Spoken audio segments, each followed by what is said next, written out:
Syllabus में ही है obviously. तो आपको क्या करना है, सब बच्चों को, डाउट हो या नहीं हो आपका, 30 सेकेंड्स देने क्वेश्चन को पढ़ने में, ट्राई टू सॉल्व इट। पूरा सोल्यूशन नहीं निकलता है 30 सेकंड में, कोई दिक्कत नहीं है। आपको 30 सेकंड में केवल इसलिए दे रहा हूँ क्योंकि जब हम डिस्कस करेंगे ना, तो आपको क्वेश्चन पता होना चाहिए क्या बोल रहा है और क्या पूछ रहा है। Is this clear with everyone? Yes sir. ये फंडा यस क्लियर है सर। सबको? ठीक है, चलो भाई, अगर ये समझ में आती है बात, we can start with our discussion. मैं एक बार स्क्रीन शेयर कर देता हूँ, तुम लोग बताना भाई विजिबल है या नहीं है।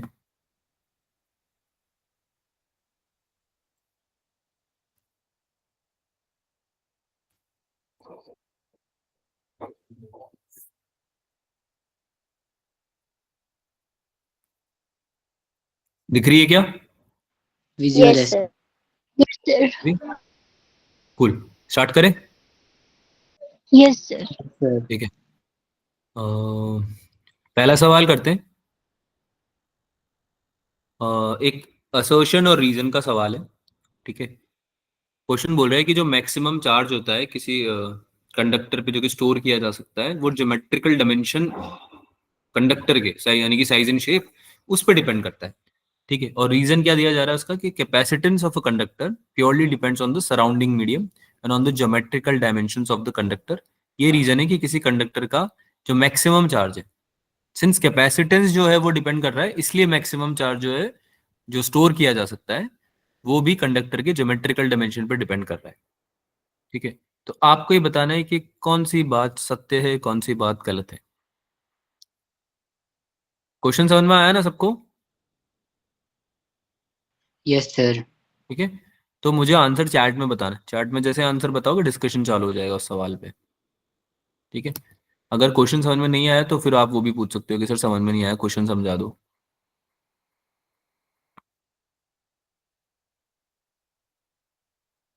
इसमें जो टिक वगैरह हो रखे हैं उसको मत देखना। ठीक है, वो टिक वगैरह जो है वो मत देखना, वो जिस मतलब मुझे बच्चों ने भेजे हैं तो हो सकता है कि उन्होंने अपने हिसाब से मार्क कर दिए हो। ठीक है, तो मैंने एज इट इज जो बच्चों ने भेजे वो स्क्रीनशॉट लेके मैंने यहाँ पे यूज किए हैं। ठीक है, so you just focus on the question.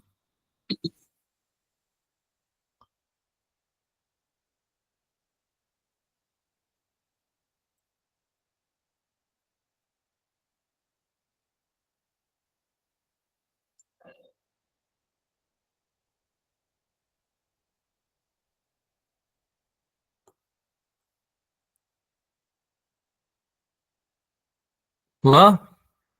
Yes sir, third आ रहा है। यस सर, थर्ड आ रहा है। फॉल्स आ रहा है यार, सर मेरा सेकंड ऑप्शन है। सेकंड ऑप्शन आ रहा है। Yes sir. भाई बाकी बच्चे भी आंसर करो यार, तुम सब तो यहाँ पे अपने इंटरेस्ट से आए हो, पढ़ने आए हो, तो बाकी बच्चे आंसर क्यों नहीं कर रहे? मेरे को सबके आंसर चाहिए क्लास में, और पकड़ में और बहुत इजीली आ जाओगे। 9 बच्चे हो तुम टोटल, 9 से 10 बच्चे, 9 to 10 स्टूडेंट्स हैं यहाँ पे केवल, सबके आंसर चाहिए मुझे। और अगर आंसर नहीं आ रहा है ना तो डिस्कस भी लिख सकते हो, वही क्लास वाला जो हम रूल यूज करते हैं ना, you can do that also. लेकिन चुपचाप नहीं बैठना है क्लास में, है ना, चैट में आंसर जरूर करना है। किसी का बी आ रहा है, किसी का सी आ रहा है, चलो डिस्कस करें इसको। Yes sir. ठीक है, अब एक बात बताओ, कैपेसिटेंस जो हम निकालते हैं किसी भी कंडक्टर का, कैसे निकालते हैं? फॉर्मूला क्या होता है? A epsilon naught by D होता है। यस सर, ये होता है। Yes sir. A epsilon naught by D होता है। सी इक्वल्स टू, अरे पेन कहाँ गया, C equals to A epsilon naught upon D. इसमें ए क्या है? Area. Yes epsilon sir. Naught क्या होता है? What is epsilon naught? Medium का, परमिटिविटी। मीडियम का परमिटिविटी ऑफ मीट। हाँ, मीडियम का परमिटिविटी।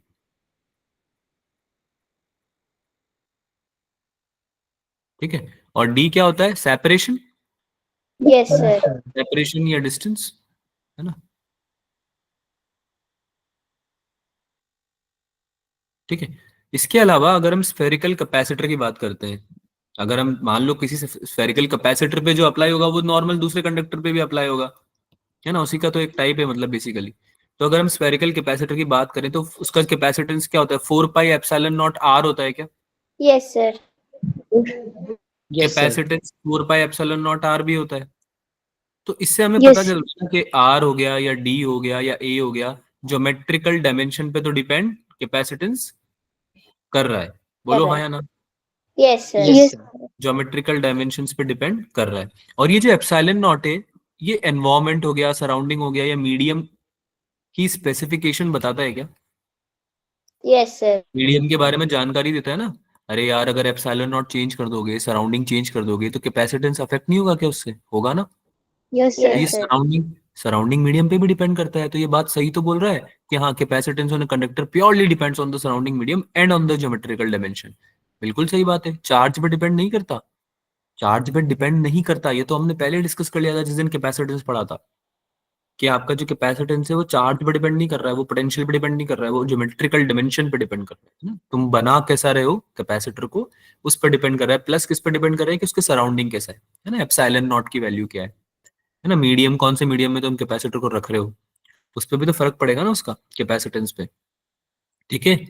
तो मेरे ख्याल से ए और बी दोनों करेक्ट है। Yes, sir. Yes, है ना? sir. और मैक्सिमम चार्ज जो होता है वो कैपेसिटेंस ही तो बताता है। मैक्सिमम Yes, चार्ज कितना स्टोर कर पाएगा वो कैपेसिटेंस से डिराइव करते हैं हम। तो सही बोल रहा है। सेकंड ऑप्शन है फिर इसका, या yes. फर्स्ट ऑप्शन है? Second लग रहा है।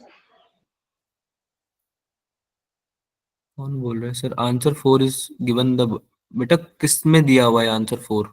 सॉल्यूशन में? नहीं नहीं नहीं, सॉल्यूशन में दिया हुआ है उससे फर्क नहीं पड़ता ना बेटा। हमें हमारा आंसर क्या है उससे फर्क पड़ता है।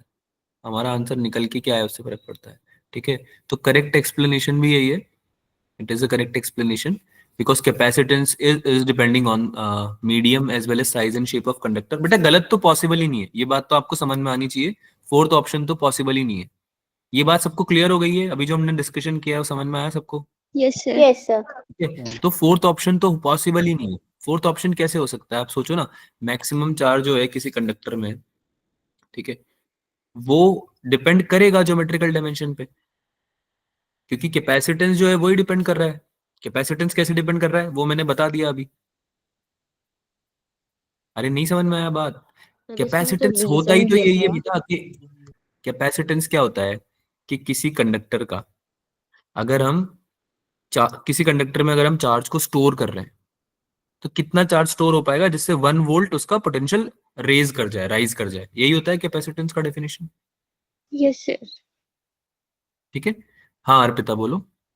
सर इसमें जो रीजन दिया है इसमें कह रहा है कि प्योरली डिपेंड ऑन सराउंडिंग, तो ये तो डिमेंशन पे भी डिपेंड करता है ना, तो आर तो शायद लिखा से तो है गलत बेटा होना चाहिए। एंड, बेटा purely depends on surrounding medium and on the geometrical dimensions of the conductor है। तो प्योरली के बाद जो जो भी आ रहा है ना, प्योरली डिपेंड्स के बाद जो भी आ रहा है ना, वो सबको कंसिडर कर रहा है प्योरली डिपेंड्स।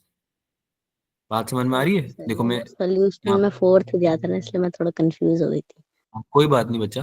प्योरली डिपेंड जो आपका वर्ड है ना जिससे आप कंफ्यूज हो रहे हो, ये वर्ड के बाद जो भी मटेरियल लिखा हुआ है ना, ये on the surrounding and on the dimension, ये दोनों चीजों के लिए प्योरली डिपेंड्स लिखा हुआ है। यानी कि इंग्लिश में होता है ना कभी कभी ऐसा, हम किसी चीज के लिखते हैं। अरे जैसे मान लो ऐसे लिख दूं मैं कि they were angry both the father and the mother, तो केवल फादर के लिए थोड़ी आएगा एंग्री, मदर के लिए भी आएगा, है ना। समझ में आ रही है बात क्या बोलना चाह रहा हूं मैं अर्पिता? ठीक है। Yes sir. तो दोनों दोनों अगर लिखा हुआ है वहां पे स्टेटमेंट में, हाँ, ज्योमेट्रिकल डायमेंशन अगर नहीं लिखा होता तो फिर दिक्कत हो जाती। तो फिर हम नहीं बोल पाते इस चीज को, है ना, कि भाई ये सही है स्टेटमेंट। ठीक है। तो आई गेस इसका राइट आंसर है first option. It is the correct explanation also. भाई मैक्सिमम चार्ज क्यों स्टोर कर पा रहा है वो, मतलब वो किस पे डिपेंड कर रहा है? ज्योमेट्रिकल डायमेंशन पे। उसका रीजन समझ में आया? कैपेसिटेंस कर रहा है क्योंकि डिपेंड ज्योमेट्रिकल डायमेंशन पे। ठीक है। अरे हाँ ना बोल दो यार जल्दी से। Yes, sir. अर्पिता आपने ही भेजा था क्या मुझे ये? Have you yes send this sir, one? ये मेरा ही था डाउट। तो ऑलराइट, उसमें फोर्थ दिया था, मैंने फर्स्ट मार्क किया था। कोई उसमें बात नहीं कुछ बच्चा। एक्सप्लेनेशन भी दी हुई थी, पता नहीं। एक्सप्लेनेशन जो भी दी हुई थी ना वो भी आप मेरे साथ शेयर कर सकते हो अभी तो। चलो ठीक है, मेरे पास टाइम लिमिटेड है, बट आपके पास मेरा नंबर है ही सही, है ना। तो अगर आपको स्टिल अगर डाउट है इसमें या कुछ एक्सप्लेनेशन में डाउट है उसकी, ठीक है, हो सकता है वो गलत हो सकता है सही हो, ठीक है, जो भी है आप मेरे साथ वो पर्सनली भी शेयर कर सकते हो, है ना। जो भी जहाँ पे भी आपने डाउट शेयर किया ना वहाँ पे आप शेयर कर सकते हो। ठीक है। चलो भाई, ओके। तो अगला सवाल करो यार। टाइम दे दिया आपको मैंने। Current flowing through the 1 ohm resistor is N/10।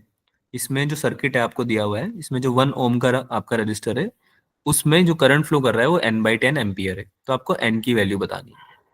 ठीक है, थोड़ा क्वेश्चन सॉल्व करके ट्राई करो समझने का, फिर देन वी विल डिस्कस।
थोड़ा लेंदी क्वेश्चन है ये, टाइम लगेगा उसको सॉल्व करने में। समझ में आ गया होगा वो तो तुम लोगों को भी।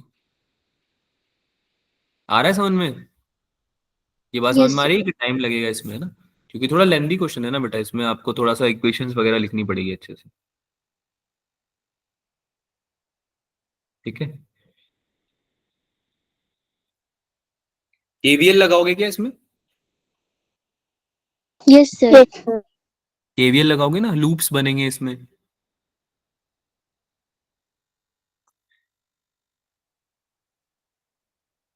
तब जाके निकल पाएगा, क्योंकि n/10 जो है, n/10 ampere current flowing through 1 ohm. तो 1 ओम को निकालने के लिए आपको केवल एक ही इक्वेशन नहीं चाहिए, आपको दो दो इक्वेशन चाहिए रहेगी, राइट? तो मैं थोड़ा सा Yes, sir. आइडिया देता हूँ, थोड़ा सा आइडिया देता हूँ अर्पिता आपको भी, है ना, कैसे हो सकता है ये। मेरे ख्याल से कैलकुलेशन वाला पार्ट आप खुद से कर पाओगे, right Arpita? Will that be okay? Yes sir. ठीक है, कैलकुलेशन वाला पार्ट तो कर लोगे ना, सॉल्व इक्वेशन तो सॉल्व कर लोगे ना? इक्वेशन सॉल्विंग में दिक्कत आई है आपको, पहले तो ये बताओ आप। यस सर, इसको अप्रोच कैसे करना है वो नहीं समझ आया था। अप्रोच करने में दिक्कत आई है ना? हाँ, उसकी कोई दिक्कत नहीं, वो मैं बता देता हूँ। तो देखो, केवीएल लगेगा पहली बात तो इसमें, किरचॉफ वोल्टेज लो। कैसे लगेगा? हम इसमें लिखते हैं वाई और एक्स कुछ मान लेते हैं, है ना? जैसे कि पी या क्यू मान लो, कुछ भी मान लो। एक ये पॉइंट है आपका, ये वाला ए पॉइंट। तो इस पे मान लिया मैंने लेग से एक्स वोल्ट। ठीक है, इस पॉइंट पे कितना होगा? एक्स वोल्ट होगा लेट से। ठीक है, और सी वाले पॉइंट पे कुछ और मान लेते हैं, वाई वोल्ट मान लेते हैं लेट से। पोटेंशियल मान रहे हैं, ये समझ में आ रही है ना बात? पोटेंशियल मान रहे हैं हम। अरे हाँ ना बोलो बेटा। Yes, sir. ठीक है, पोटेंशियल मान रहे हैं। और किसी पॉइंट, अगर कोई बीच में पॉइंट पॉइंट मान लेंगे हम, तो उस पे कितना हो जाएगा? अगर यहाँ पे एक्स है और बीच में सेल लगा हुआ है 10 वोल्ट का, तो ये जो पॉइंट है आपका, ये पॉइंट दिया हुआ है यहाँ पे जहां से करंट फ्लो हो रहा होगा, इस पे कितना हो जाएगा? x - 10 वोल्ट हो जाएगा क्या? Yes, sir. बात समझ में आती है? भाई एक सेल जा रहा है ना यहाँ से, अगर यहाँ पे x वोल्ट है और यहाँ पे 10 वोल्ट है, तो यहाँ पे x - 10 वोल्ट होना चाहिए ना? Yes, sir. ठीक है, अब देखो, अभी हम केवीएल लगा रहे हैं ऊपर वाले पे।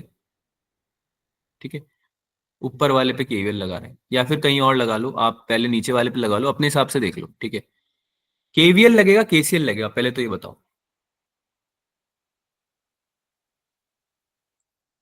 केवीएल लगेगा केसीएल लगेगा? KVL. KVL ही होगा sir.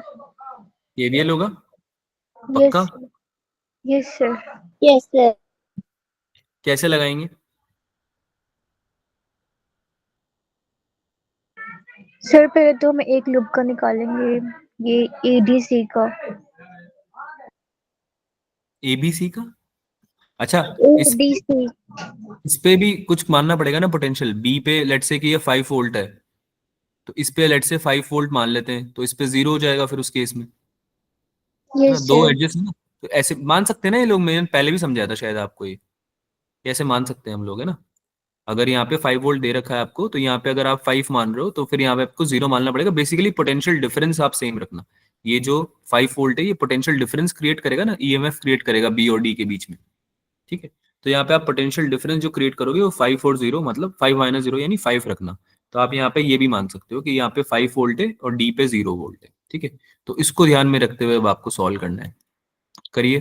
पहले तो बताओ केवीएल लगेगा केसीएल लगेगा, क्योंकि KVL। अभी हमने कंफर्म नहीं किया है क्या लगेगा, ठीक है। केवीएल लगेगा पक्का?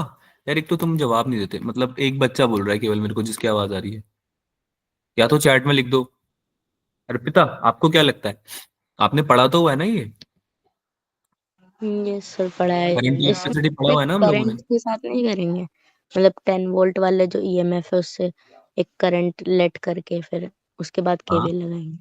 हाँ, तो मैं यही तो पूछ रहा हूँ, पर लगेगा क्या? केवीएल लगेगा केसीएल लगेगा, ये तो बताना पड़ेगा ना।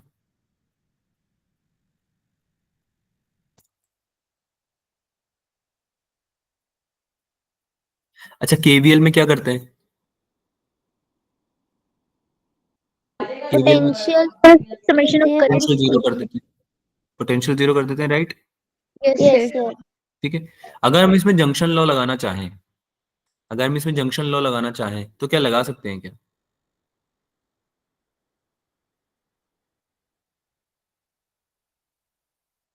सोच के बताओ।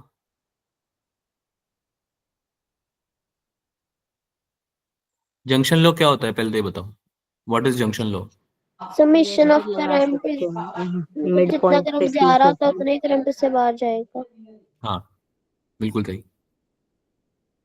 तो summation of I equals to 0 कर सकते हैं मतलब, यस सर। ठीक है। तो अगर मैं कुछ करंट मान लूं इसमें, देखो यहाँ पे शायद लिखा भी हुआ है, कुछ करंट इसने आई माना भी हुआ है, दिख रहा है आपको ये वाला 1 ओम से पास करते हुए? Yes sir. I1 ले लो इसको, अगर मान लो दूसरा करंट भी जरूरत पड़े, वैसे पड़ेगी नहीं पर फिर भी ले लो, I1 ले लो, ठीक है। तो अगर इस I1 को हमें निकालना है या इस I को निकालना है हमें, ठीक है, तो हम क्या कर सकते हैं, इस पे केसीएल लगा सकते हैं। केसीएल यानी जो आपका जंक्शन लॉ है वो लगा सकते हैं, ठीक है। तो पहले हम एक्स वोल्ट से लेना चालू करते हैं, ठीक है। कितना हो जाएगा ये, कितना हो जाएगा? x-5 ऊपर की तरफ, समझ में आया? x-5 डिवीजन में क्या जाएगा? अरे 4 ओम जाएगा ना ये वाला। x-5 तो पोटेंशियल डिफरेंस हो गया yes across sir. A B, across A B लगा रहे हैं है यस ना, सर। अक्रॉस ए बी लगा रहे हैं। तो x-5 तो पोटेंशियल डिफरेंस हो गया, और डिवीजन में कितना आएगा? 4 ओम ही तो आएगा, यस सर। 4 यस ओम आ सर। गया, प्लस x-0। अब ये d वाला पोर्शन ले लेते हैं, ए डी वाला मतलब ब्रांच ले लेते हैं।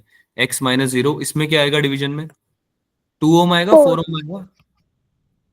4 सर। 4 4। आएगा, ठीक यस है। Sir.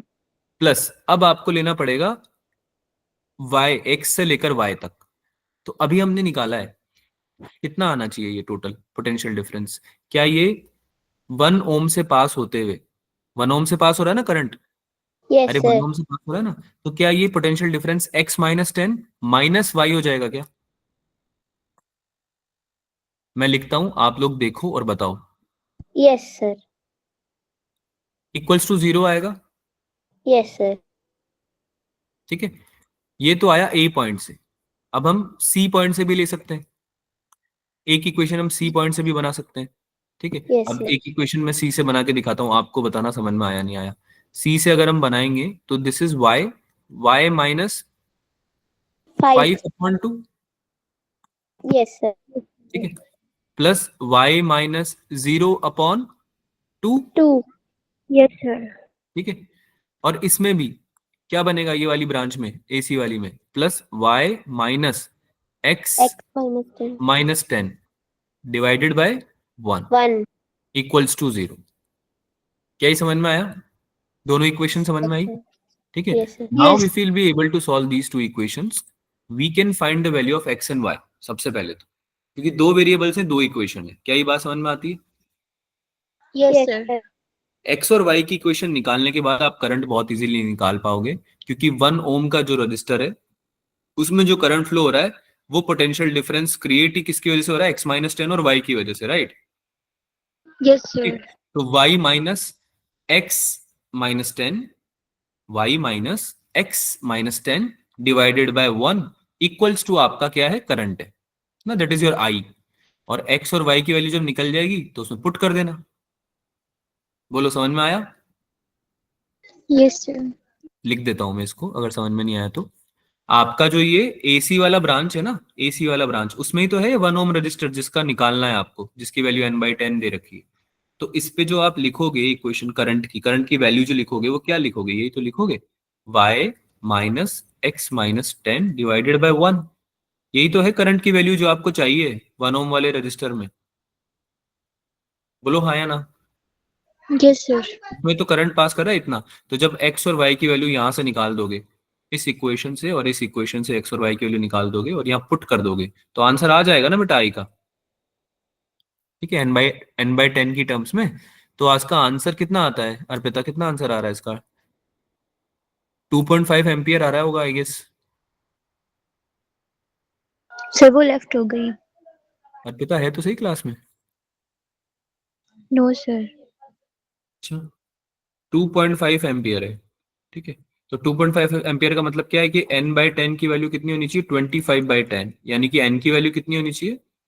25। So this is your answer. ठीक है, आगे चलते हैं।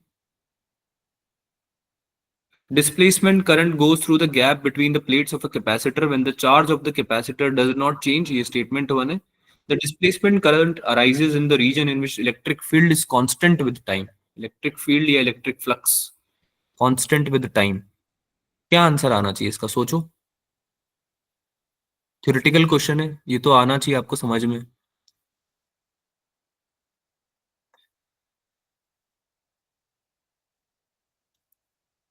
अगर इलेक्ट्रिक फील्ड को बोल रहे हैं कांस्टेंट, तो इलेक्ट्रिक फ्लक्स भी कांस्टेंट हो जाएगा ना? Yes, sir. Yes sir. बात समझ में आती है? अच्छा, ये कौन सा टॉपिक का क्वेश्चन है? Capacitors. Capacitance? Sir EM wave का। ये का है सर ये। ईएम वेव्स का क्वेश्चन है? सर जहाँ पर मैक्सवेल की इक्वेशन आती है डिस्प्लेसमेंट करंट वाली।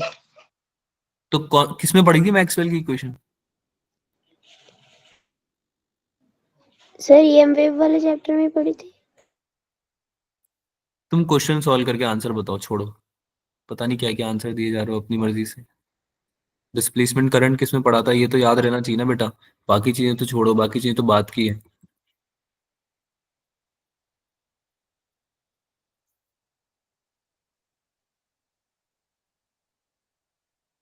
बताओ आंसर, बताओ जल्दी से।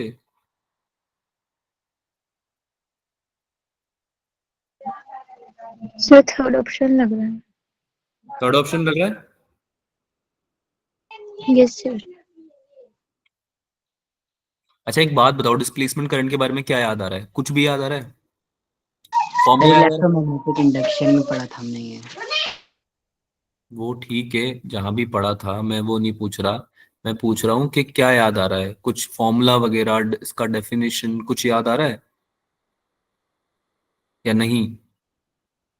आई डी इक्वल्स टू क्या होता था? Epsilon naught D phi by D T होता था क्या? Yes, sir. Epsilon naught D phi E, यानी कि चेंज इन इलेक्ट्रिक फ्लक्स की वजह से आता था ना बेटा ये हमारा Yes. रेगुलर करंट थोड़ी था। याद करो, एक डिस्प्लेसमेंट करंट अलग से पढ़ा था हमने। एक होता था जो कि रेगुलर करंट आता था चार्ज कैरियर्स की वजह से। ठीक है, बट ये करंट क्यों जनरेट हो रहा था? क्योंकि इलेक्ट्रिक फ्लक्स में चेंज आ रहा था। अरे ईएमआई में पढ़ा था ना ये, इलेक्ट्रिक फ्लक्स में चेंज आएगा तो ये करंट प्रोड्यूस हो रहा है। किसने बताया था हमें ये? किसने डिस्कवरी करी थी इस चीज की? Maxwell. मैक्सवेल ने करी थी।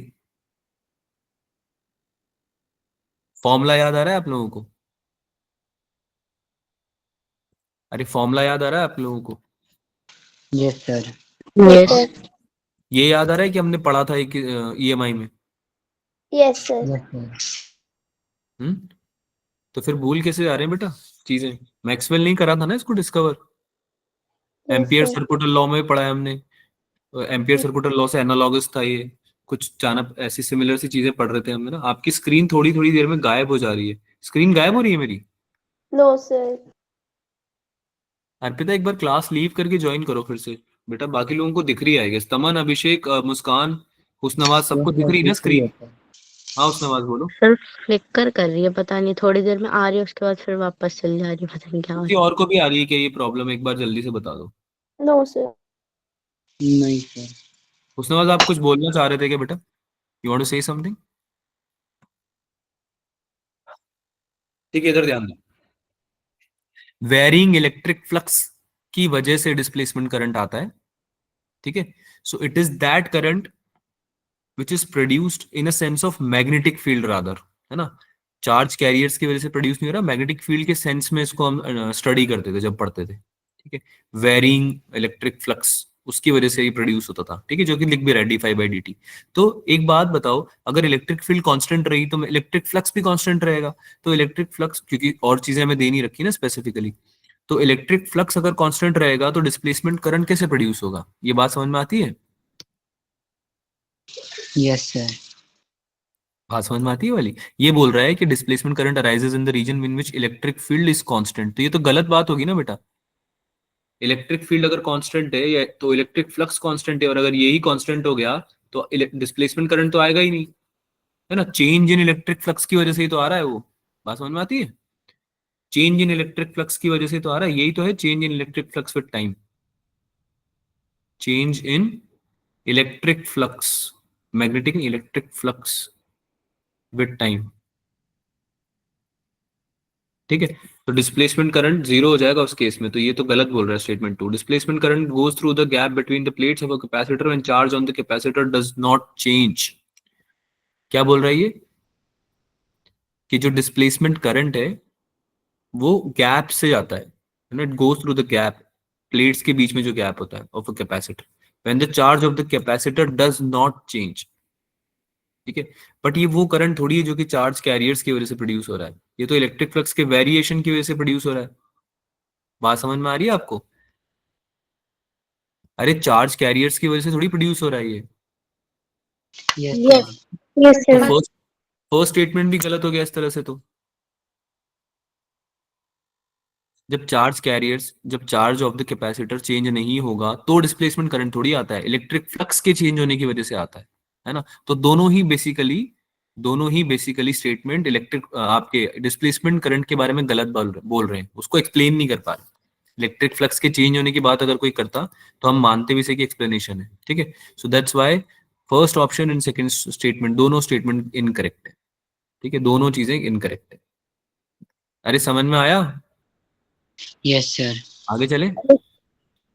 Two charges Q1 Q2 are placed apart as shown in the figure. The third charge Q3 is moved along the arc of radius 40 centimeter from C to D. The change in potential energy of the system is given something. K की value बतानी है आपको। हुस्नवाज ने भेजा था शायद मेरे को ये। ठीक है, करो भाई, सॉल्व करो, 30 सेकेंड्स है, then we will discuss.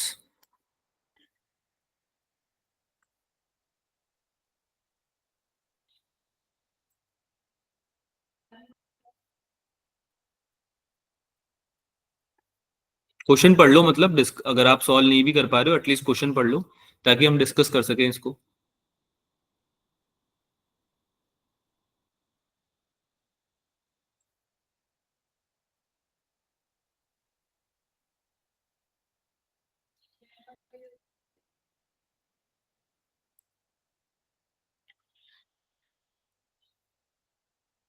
Q3 को अगर आर्क पे मूव भी कर रहे हैं तो भी उसका जो डिस्प्लेसमेंट होगा वो तो C2B होगा ना। Yes, sir. Yes, sir. Yes, sir. जो डिस्प्लेसमेंट होगा Q3 Q2 के बीच में, पोटेंशियल एनर्जी आप लिखोगे, पोटेंशियल एनर्जी जानना चाह रहा है ना ये, चेंज इन पोटेंशियल एनर्जी जानना चाह रहा है आपसे ये सिस्टम की।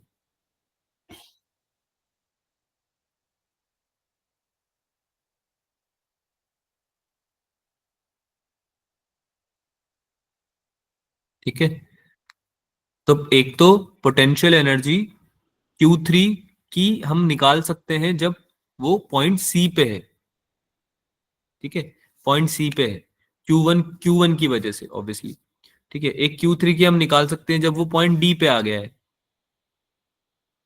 बात समझ में आ रही है? Yes, sir.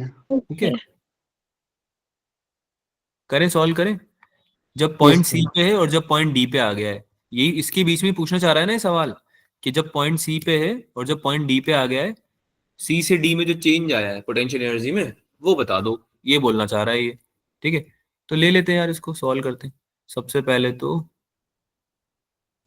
सबसे पहले हम U1 लिखते हैं। U1 विल बी, क्या हो जाएगा U1, जब पोटेंशियल एनर्जी हम निकाल रहे हैं Q3 की, जब वो कौन से पॉइंट पे है, C पे, potential energy Q3 at point C, कितने आ जाएगी ये, कितनी आ जाएगी, कोई बता सकता है? 1 होगा। ओके, बढ़िया। क्या लिखेंगे? अरे 1/4 K Q1 Q2 upon R होती है ना। Potential Yes, energy sir. दो चार्जेस के बीच में कितनी होती है? पोटेंशियल एनर्जी कैसे लिखते हैं दो चार्जेस की वजह से? K into Q1 Q2 upon R। बोलो हाँ या यस ना सर। बोलो। ठीक है, यस सर। तो एक बार तो Q1 के साथ Q3 का ले लेंगे, एक बार Q2 के साथ Q3 का ले लेंगे, ऐसे ही निकालते हैं आई गेस, है ना। अच्छा, ये बात समझ में आ रही सबको कि अगर हम Q2 और Q3 के बीच में निकालना चाहेंगे तो हमें ये डिस्प्लेसमेंट लेना पड़ेगा, ये वाला डिस्टेंस लेना पड़ेगा। ठीक है, यस Yes, सर। sir. और इसका वैल्यू कैसे निकालेंगे? Under root, 50। तो 50 आ जाएगा ये तो। हाँ, 40 स्क्वायर प्लस 30 स्क्वायर। ठीक है, अच्छा ये सेंटीमीटर में है, सेंटीमीटर में है, तो इसको 0.4 और 0.3 लिखना पड़ेगा। बात समझ में आई क्या बोल रहा हूँ मैं? क्योंकि Yes, sir. मीटर में होती है ना ऐसा यूनिट, तो ये वाला गलती मत करना। 30 सेंटीमीटर और 40 सेंटीमीटर है ना, तो 0.4 का स्क्वायर और प्लस 0.3 का स्क्वायर, ये होगा। ठीक है, चलो भाई, तो सॉल्व करते हैं। This will B 1/4 pi epsilon not, के को मैं लिख रहा हूँ, है ना, जो कि मैं कॉमन भी ले सकता हूँ। तो एक तो Q1 की वजह से आ गया Q1 Q3 अपॉन इसका बीच में डिस्टेंस कितना है, 0.4, Yes, sir. Yes, sir. 0.4 ही है ना। और एक आ गया Q2 Q3, Q2 की वजह से भी तो आएगा Q3 वाले चार्ज पे पोटेंशियल। ठीक है, तो इसका वैल्यू कितना आ जाएगा, 0.4 का स्क्वायर प्लस 0.3 का 3. स्क्वायर। समझ में आया? Yes, sir. U2 बताओ, जब Q3 D पे आ जाएगा उसको U2 बोल सकते हैं, when Q3 is at D। अब इसका वैल्यू बता दो यार, ये तो तुम खुद भी बता सकते हो, मैंने C वाले का तो बता दिया, D वाले का बताओ क्या होगा, सोचो क्या हो सकता है।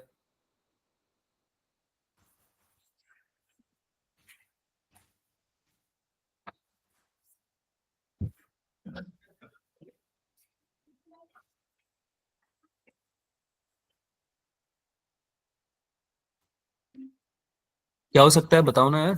सर के Q1 Q3 अपॉन 0.4 और Q1 Q2 by point. Sir इसको 4 माइनस एक्स कर सकते हैं सर। 4 - x क्यों करोगे Sir, बेटा? जो जब डिस्टेंस। चार्ज ही डी पे आ गया है, समझो, जब चार्ज ही डी पे आ गया है, ठीक है, तो तुम्हारा Q1 की वजह से Q3 पे जो हो जाएगा, Q1 की वजह से Q3 पे जो हो जाएगा वो तो हो जाएगा 0.4 डिस्टेंस। Yes, sir. सर 0.1 हो जाएगा डिस्टेंस हो। ठीक है, 0.1 डिस्टेंस होगा ना ये तो, B से D तक तो Yes, yes sir. Sir. Yes, sir. 0.1। ठीक है, तो ये कितना हो जाएगा, 1/4 पाई एप्सिलॉन नॉट, और इसमें कॉमन ले लेंगे Q1 इंटू Q3 अपॉन 0.4, और Q2 Q3 के बीच में कितना है, 0.1। 0. 0.1. ठीक है, समझ में आया? दोनों इक्वेशन समझ में आई? Yes, sir. Sir. Yes sir. पक्का? Yes, sir. Yes, sir. ठीक है, so now you can find the difference ना। अब तो इजी है, डेल्टा यू निकालना है, U2 माइनस U1 कर दो। अरे U2 माइनस U1 करके तो निकलेगा delta U, change in potential energy, Yes, sir. Yes, sir. Change in potential energy. तो बस उसको कंपेयर करोगे तो आ जाएगा answer. Q3/4 pi epsilon not के टर्म में कुछ बनेगा, K टाइम्स K की वैल्यू निकालनी है ना इसमें आपको, तो उसमें वैल्यू आ जाएगी K की, 8Q2 आ रही है शायद, फर्स्ट ऑप्शन, राइट। किसने पूछा था डाउट, हुस्नवाज? समझ में आया? Yes sir. समझ में आया? ठीक है, चलो भाई बढ़िया। एक आध क्वेश्चन दूसरा भी कर लेते हैं, चलो एक और क्वेश्चन ले लेते हैं आपका, उसके बाद देन वी विल डिस्कस थोड़े और दूसरे बच्चों की क्वेश्चन। ठीक है, करो इसको सॉल्व करो यार, अगला सवाल सॉल्व करो। दो कॉन्सेंट्रिक स्फीयर्स हैं, कोसेंट्रिक मतलब होता है जिनका सेंटर सेम होता है। ठीक है, एक का स्मॉल रेडियस आर है, यानी एक छोटा स्फीयर एक बड़ा स्फीयर है, दोनों का सेंटर सेम है। एक पे चार्ज Q1 है, दूसरे पे Q2 है। दोनों का सरफेस चार्ज डेंसिटी सेम है, लेकिन तुमको होता ना इलेक्ट्रिक पोटेंशियल कितना होगा कॉमन सेंटर पे। ये काफी कॉमन क्वेश्चन है, मतलब मैंने पहले भी कराया हुआ है ये क्वेश्चन।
करें, डिस्कस करें।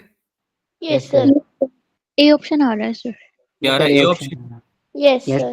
Okay, sir cool cool cool cool, बढ़िया बढ़िया बढ़िया।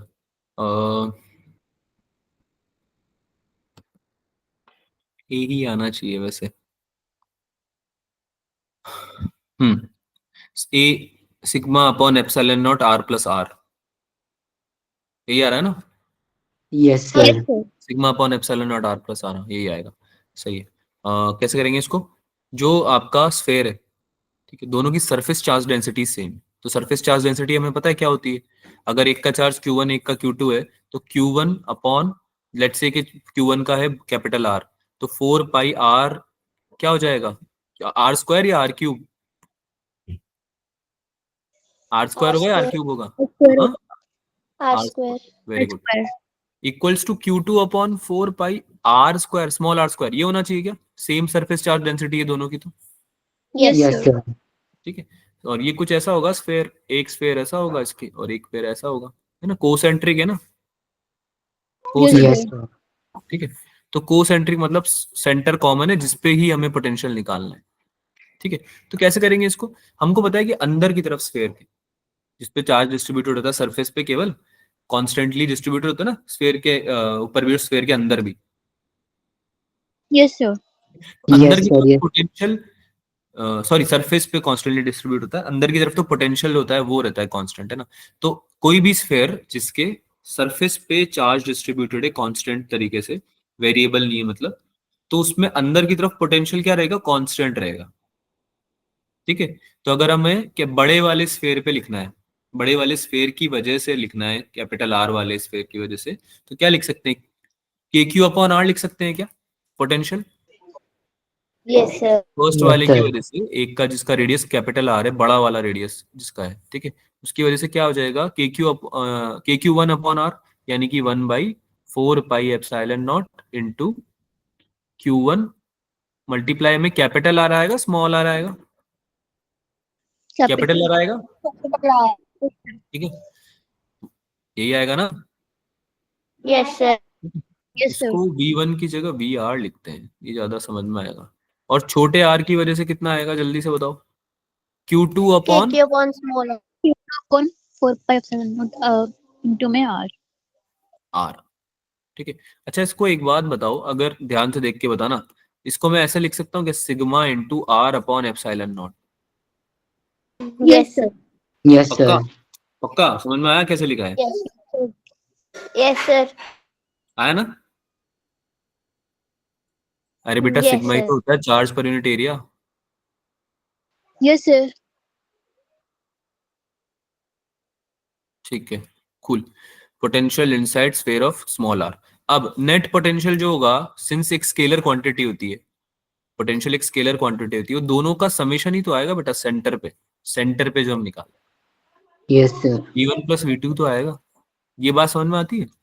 सिंस यस कांस्टेंट होता है और एक स्केलर क्वांटिटी है, तो दोनों को सिंपली ऐड कर दो, तो जितना भी समेशन आएगा वो टोटल आ जाएगा सेंटर पे, क्योंकि सेंटर पे तो बड़े वाले स्फेयर की वजह से भी पोटेंशियल आएगा और छोटे वाले स्फेयर की वजह से भी आएगा, राइट? तो दोनों को ऐड करेंगे तो क्या बनेगा? ये क्या बनेगा? Sigma R upon epsilon naught plus R plus R. All apart upon epsilon. Sigma small R upon epsilon naught, तो this will Yes, become sir. Sigma upon epsilon naught common R plus R. समझ में आया? Yes, sir. Yes, sir. उसके बाद समझ में आया? Yes sir. बढ़िया। चलो भाई एक Sir? सवाल है। हाँ बोलो। सर हम इसको ऐसे भी कर सकते थे ना, v is equals to e into d. v equals to E into D. आगे बताओ, आगे क्या करोगे? सर इलेक्ट्रिक फील्ड जो है वो स्फेरिकल शेल पे निकालनी सीखी हुई है ना, तो वो ई by sigma by epsilon not आती है, ट्रू। तो फिर आ जाती ना अपने आप। डी की जगह आर रख देते और ई की जगह सिग्मा बाय एप्सिलॉन नॉट रख देते, तो फिर दोनों को ऐड करके।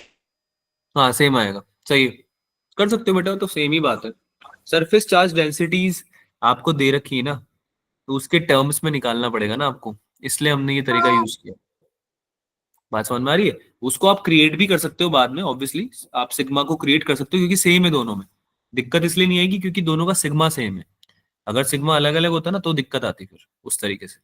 बात समझ में आ रही है? तो Yes, सिग्मा sir. सेम है दोनों का तो कोई दिक्कत नहीं आएगी, तो आप कन्वर्ट भी कर लोगे बाद में। लेकिन पॉइंट बस इतना है कि आपको जो भी समझ में आ रहा है तरीका पेपर में, उसको यूज करके बिंदास जल्दी से सॉल्व कर देना, ठीक है? और क्वेश्चन समझते हुए करना, ऐसे नहीं कुछ भी कर दिया। चलो ये तो बाकी बच्चों के डाउट है, इनको फिर अभी आए नहीं है, वो तो रह लेते। ये करते हैं, तमन ने जो पूछा था शायद यही पूछा था तमन। हाँ मुस्कान, Yes, sir. क्या मेरे वाले? आपके वाले डाउट्स हाँ लिए बेटा थोड़े से मैंने, यही थे ना शायद ये वाले। Yes sir. हाँ तो लिए हैं मैंने थोड़े डाउट्स, कुछ तो डिस्कस करते हैं। बाकी मैं ट्राई करूंगा ना, जैसे मैंने बोला कि अगर किसी बच्चे के डाउट रह भी गए, देखो 4-5 बच्चों के तो कवर हो गए डाउट्स, लेकिन क्वेश्चंस हमारे पास बहुत सारे स्टूडेंट्स हैं बेटा, तो आपके डाउट्स में है ना definitely I am gonna solve them और help you understand them today only. ठीक है मुस्कान? अगली क्लास तक नहीं रखेंगे उसको, है ना, काफी दिन हो गए ऑलरेडी। तो अगर हम अभी कर पाते हैं तो अच्छी बात है, नहीं कर पाएंगे अगर टाइम हो गया तो मैं आपको definitely I will be helping you understand them after the class. ठीक है? आपको समझ में नहीं आता है तो you can ask again. Sir मैंने आपको पूछा था लेकिन आपने कोई रिप्लाई नहीं किया था। हाँ बेटा मैं बोल तो रहा हूँ मैंने, क्योंकि मेरे को अभी डाउट क्लास में लेना था ना आपके डाउट्स, आज डाउट क्लास थी ना आपकी, तो ऑलरेडी Yes. मुझे डाउट्स लेना था। चलो अभी इसको टाइम वेस्ट नहीं करते हैं, जल्दी से ये वाला क्वेश्चन करते हैं, फिर मुस्कान आप वाला डाउट स्टार्ट करते हैं। बताओ, ये बताओ हुआ ये? नो सर, सर जो उन्होंने पॉलिश किया हुआ था ना उसकी वजह से फिर वो रिफ्लेक्ट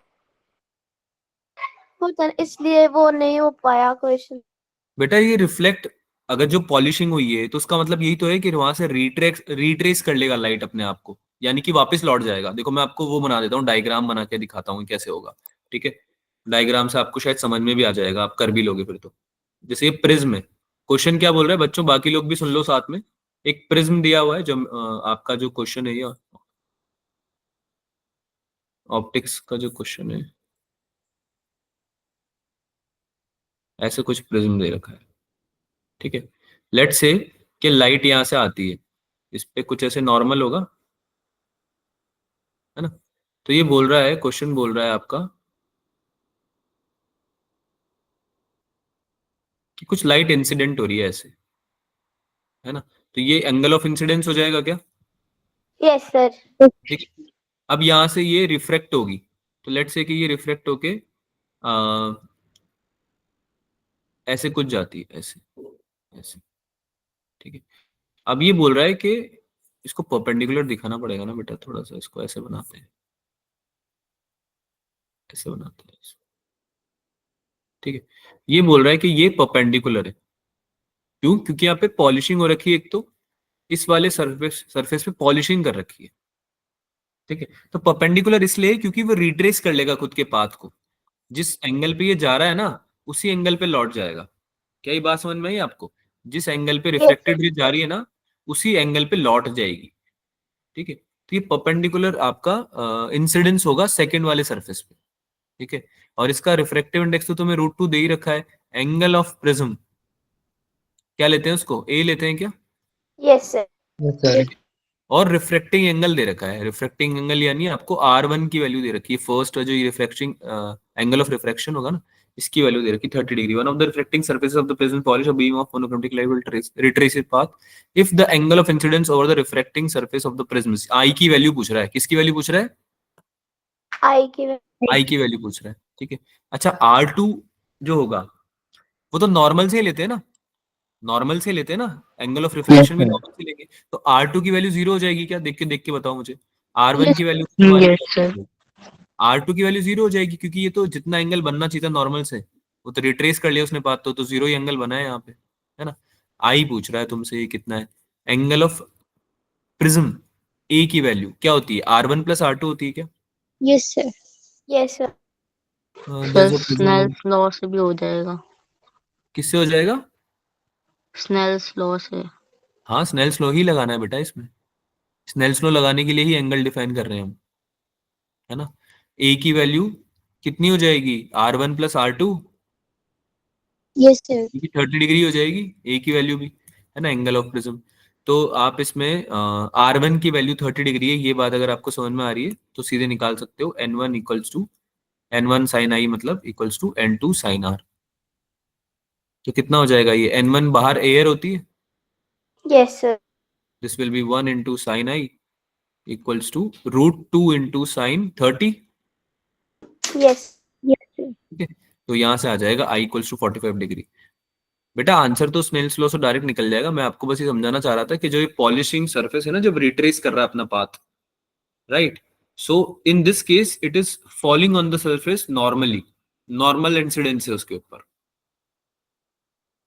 अगर रिट्रेस कर रहा है पाथ नॉर्मल इंसिडेंस है, क्या ये बात समझ में आई? आगे काम आएगा क्योंकि ये इसलिए बताया है, ओके सर। यस यस ठीक है, आगे आगे काम आएगा ये।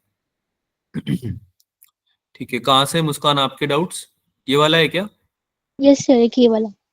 ठीक है, चलो लास्ट क्वेश्चन लेते हैं ये मुस्कान, बाकी क्वेश्चंस हम डिस्कस कर लेंगे आज ही, ठीक है, डू नॉट वरी। जो भी आपके डाउट्स है ना, explain it to you today only, ठीक है। आपकी क्लास है ना आज दोनों, ठीक है, तो वो क्लास से जब आप फ्री हो जाओगे ना, आपको तब तक सोल्यूशंस मैं प्रोवाइड कर दूंगा, एक बार देख लेना, नहीं मिलते हैं तो मतलब नहीं समझ में आते हैं, then definitely we can discuss those questions, okay sir. ठीक है बच्चों।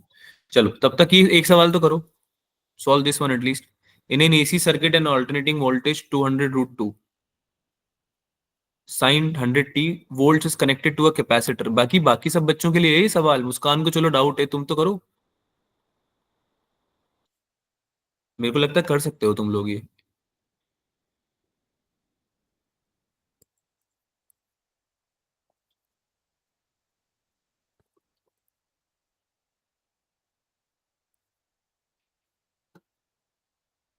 शायद ये क्लास में भी डिस्कस किया है मैंने, मतलब आई डोंट रिमेम्बर अच्छे से, पता नहीं, मैंने शायद डिस्कस किया है इसको। कैपेसिटी दे रखी 1 माइक्रोफेराड, आरएमएस वैल्यू पूछ रहा है करंट की सर्किट में। ओमेगा की वैल्यू कितनी आ रही है, 100 आ रही है क्या? Yes sir. और Yes, वी sir. आरएमएस क्या होगा, V0/√2। Yes sir. ओमेगा की वैल्यू आ रही है 100, है ना, 100t है ना, yes sir. V equals to V0 sine omega t, यही तो बनता है ना। Yes Yes. सर। की वैल्यू आ रही है 100 क्या, रेडियन पर सेकंड, यूनिट क्या होती है, रेडियन पर रेडियन पर सेकंड। सेकंड, है ना। और V0 की वैल्यू कितनी आ रही है, 200√2, 200 200√2 या 200, और 200√2। हाँ, तो आरएमएस वैल्यू कितनी आ जाएगी, V 200। आरएमएस की वैल्यू 200√2 यानी V0 डिवाइडेड बाय √2। ये पता होना चाहिए ना बेटा, अभी तक तो आपको भूल गए हो क्या ये फॉर्मूला, V0/√2 होता है आरएमएस, ठीक है। तो कितना आ जाएगा, 200 आ जाएगा V R M S, E R M S या वी आर एम एस, है ना। कैपेसिटेंस दे रखा है 10⁶ माइक्रो सॉरी फेराड में, 1 माइक्रोफेराड दे रखा है, मतलब कितना दे रखा है, 10⁻⁻6 फेराड, फेराड में लेंगे, ठीक है।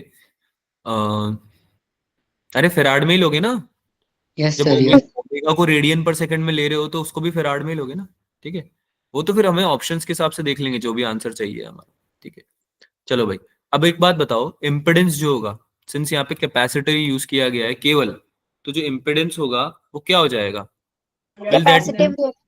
हाँ, कैपेसिटिव रिएक्टेंस यानी कि 1/ओमेगा सी। C। क्या ये समझ में आता है मुस्कान? यस इसका सर। ठीक है, यहाँ पे इंडक्टर नहीं ना बेटा, क्योंकि इंडक्टेंस तो है ही नहीं इन्वॉल्व। तो इसको हम सॉल्व कर सकते हैं। ये तो आपका आ जाएगा 100 इंटू 10⁻⁻6। क्या हो जाएगा ये जेड? 10⁻⁴। 10⁻⁴। बहुत ही बढ़िया। 10⁻⁶ ऊपर गया, नीचे बचा 10⁻²। 100 को 10⁻² लिख सकते हैं, तो ये बचा 10⁻⁴। This is your impedance. Now you can find I. जो पूछा हुआ है ना तुमसे, करंट पूछा हुआ है ना सर्किट में, value of the current, the RMS value, RMS value of the current in the circuit. तो कैसे निकालते हैं RMS value? Will this be V RMS upon impedance? Yes Yes sir. sir। अरे वही ओम्स लॉ से ही डिराइव हुआ है ना, ये तो बड़ा हमने पढ़ा भी हुआ है। आरएमएस वैल्यू कैसे निकालते हैं करंट की? VRMS upon impedance. ठीक है, यस सर। तो यहाँ पे सिंस कैपेसिटर ही लगा हुआ है, तो फिर कैपेसिटिव रिएक्टेंस ही यूज कर रहे हैं हम केवल। और वैल्यू तो तुमने निकाल ही ली ऑलरेडी। 200 तो इसकी आ रही है, इसकी आ रही है 10⁻⁴। कितना हो गया ये? 2 into 10⁻⁻6, sorry not -6, this will B -2। 2 into 10⁻। Minus. अरे बेटा ये 10⁻⁴ ऊपर चला गया ना, यस सर। पूरा लिखो यस क्या? Sir. This is 200 multiply by 10⁻⁴। तो ये क्या बन गया? 2 इंटू 10⁻⁻2 यानी कितना? सर 20 20 मिली मिलियन। 20 मिलियन। 20 मिली एम्पियर बना? अरे हाँ ना बोलो भाई, मिली में क्या होता है यूज? Yes sir. मिली में क्या होता है यूज? 1 मिली एम्पियर, 1 मिली मिलीमीटर की वैल्यू बता दो। 1 मिलीमीटर सर कितने 10 की मीटर्स पावर होते हैं? -3 मीटर। हाँ, 0.001 मीटर होते हैं ना। Yes sir. Yes sir. ठीक है, बस तो फिर उससे सॉल्व हो जाएगा। ये 20 मिली एम्पियर आ रहा है, डी ऑप्शन। ठीक है, चलो भाई बाकी के सवाल कर लेंगे हम डिस्कस बाद में। मुस्कान यस सर। ठीक है, ओके सर। हाँ। और डाउट क्लास आगे भी लगेगी, तो अगर किसी के क्वेश्चंस बच भी गए तो उनको हम आगे वाली क्लास में भी ले लेंगे। और भी अगर आपको डाउट आता है तो आप ले लीजिए। I will try to arrange 2 doubt classes next time से। ठीक है, अगली वीक में मैं ट्राई करूंगा 2 डाउट क्लास लग जाए, ताकि आप लोग एटलीस्ट डाउट क्लास को तो ले ही लो, है ना। डाउट क्लास तो आप अटेंड कर ही लो कम से कम, अगर आप रेगुलर क्लास नहीं भी कर पा रहे तो, ताकि तुम्हारे डाउट्स क्लियर हो जाए। ठीक है, बाकी आपके जो भी डाउट्स आ रहे हैं आप मुझे कंटिन्यूसली शेयर करते रहा करो। अभी तक मुझे थोड़ा मेरी क्लासेस की वजह से फिर भी इतना टाइम नहीं मिल रहा था, but now I can definitely cater your doubts. ठीक है, जिसके भी जो भी आ रहे हैं ना, मैं आप सब लोगों को पर्सनली ही बताता रहूंगा डाउट्स, जब तक अगर डाउट क्लास नहीं आती तो। बाकी डाउट क्लास में हम कर ही लेंगे डिस्कस। ठीक है बच्चों, यस सर। चलो मिलते हैं क्लास में। जो भी डाउट्स आ रहे हैं